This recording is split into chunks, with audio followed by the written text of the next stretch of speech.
An error during Tommy's birth made him unable to walk. Years later, his father and mother abandoned him because of his disability, unaware of what he would become in the future. Tommy was 9 years old, and one could say that happiness had not yet found its way to his home. His difficulties began on the day of his birth. He was in an incorrect position within his mother's womb, and due to an error by the team assisting the birth, he did not receive the treatment the situation required. Thus, Tommy was born with a disability. When people looked at the boy, his normal legs seemed strong and firm, but for some reason, as he grew, he couldn't crawl or walk. When he tried to stand, he felt unbearable pain and cried a lot. Chucky, his father, tried to teach his son to walk in various ways, holding the child's arms and encouraging him to take some steps, even borrowing a walker, but nothing worked. The family did not have the necessary resources to investigate what was wrong with their son and thus, perhaps, correct that failure. Years passed, Tommy grew up, and he never walked. When he was just a fetus in gestation, Chuck and Angela, his parents, expected everything from the boy. Perhaps he would be a football player, as his father dreamed he would be, but the closest Tommy came to that was watching Chuck's team play and getting an autograph from one of the athletes. With every goal scored, the father jumped for joy. Tommy didn't, because he was in a wheelchair, and that made Chuck feel like the unluckiest man in the world. He looked around and saw various parents celebrating with their children the way he wished he could, but couldn't. Tommy's parents wanted to enroll him in a boarding school for people with disabilities, but they couldn't afford the tuition. Additionally, the costs of the boy's healthcare were quite high. The father worked as a security guard. His job was very physical and demanding, and yet he didn't receive a very good salary. The government paid a benefit to the family so they could minimally meet Tommy's needs, which helped with household expenses, making the boy's presence more bearable. But Chuck did not accept his son's condition well. When he saw a friend in a bar enjoying life in the company of a perfect child, capable of going anywhere like a normal person, it was in these outdated terms that Chuck thought. A child in such condition cannot go far in life, he thought. Chuck, who was a man without great hopes in life, only prayed that one day luck would smile on him, and he thought it did when he received an unusual offer to become the security guard of a wealthy and single blogger. He had never worked as a personal security guard, but the salary was much better. The woman he went to work for was a socialite who traveled extensively across the country to fulfill advertising contracts. Whereas before Chuck could come home every day, now he spent an entire week away from his family, and deep down, he didn't miss the disabled son much. He missed his wife, but for a short time. The socialite was a very provocative woman and seduced the security guard within months, in a secret relationship. Angela, Chuck's wife, found out about it in the worst and most humiliating way through social media, when the socialite herself showed in a video who her new affair was, and it was Chuck who appeared in the video kissing the girl.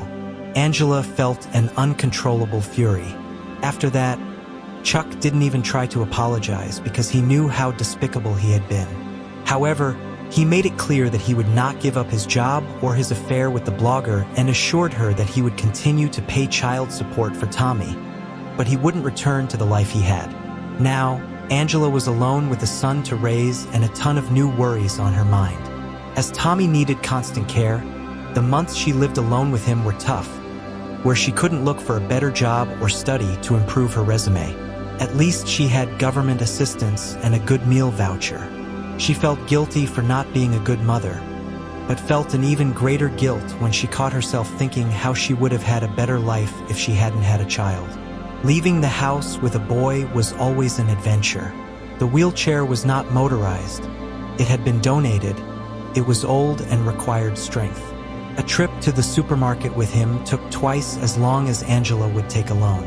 This kind of setback in life, as Angela thought, was more reason for her to lose patience with her son and wish she didn't have that life. Then she regretted what she had wished for, but deep down she knew that the guilt she felt would not change her true desires. One day, she needed to go to the market and had no way to leave Tommy alone. She took the boy with her.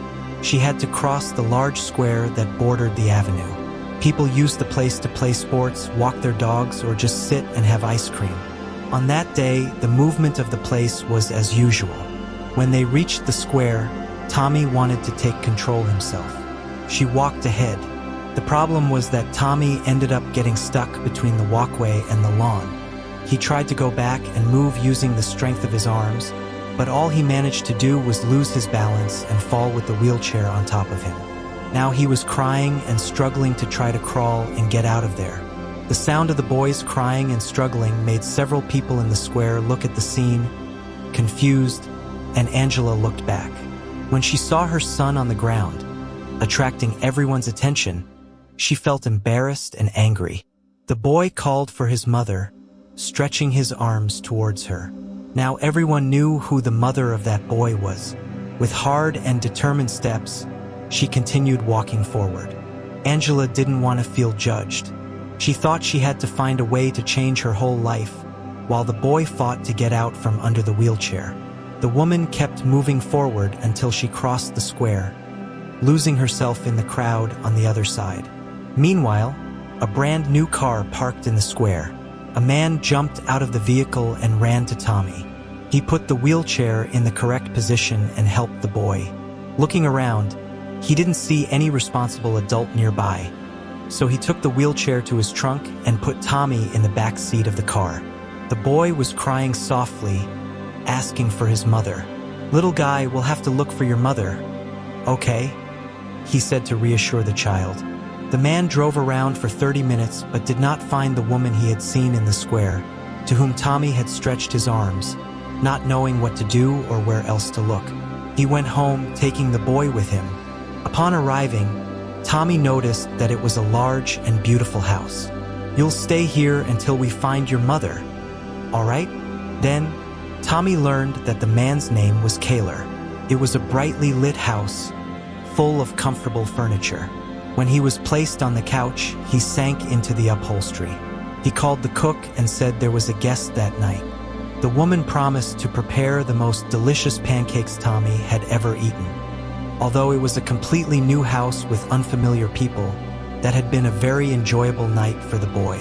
Everyone treated him well, and the man who took him in seemed to understand his mobility challenges, unlike what he felt at home with his mother. Tommy ended up spending several days with Kaler. The man was a lawyer and had tried to track down the responsible parties for the child. The mother had disappeared from town. Apparently, she had gone to live with a sister in another state and didn't want to answer the calls.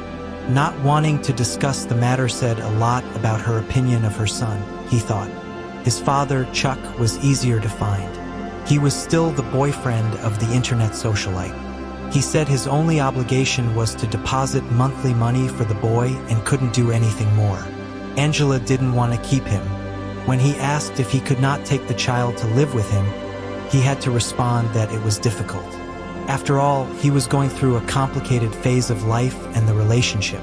The lawyer felt sad as he hung up the phone. He was indeed facing a situation of abandonment. How would he tell a boy? How would he turn this situation into something Tommy could not rebel against and benefit from? It was a very delicate matter, but he thought he had a solution. The days turned into weeks. Tommy even ended up getting a new wheelchair, more modern and electric, with buttons to help him move wherever he wanted. He was getting more and more used to the routine of the house. He was taken to a school fully adapted for disabled people. In the morning, he studied regular subjects, and in the afternoon, he went to a court where he met other wheelchair users like him. Together, they played adapted basketball. Tommy had never thought he could be on a court like those football athletes his father liked so much. He was developing skills and learning new things. When he wasn't working, Kaler gave him attention that he had never had. When he played his first basketball game at school, Kaler was there to watch. Even though he was one of the least skilled, he felt like a star as the lawyer shouted his name. Even though he was happy with all that, he thought of his biological father and imagined himself as Chuck. Would he be proud of him? For now, he was an athlete? He became sad when he realized he would never know the answer. In a matter of months, Kaler became a new father to Tommy, and the lawyer liked having that boy under his wing.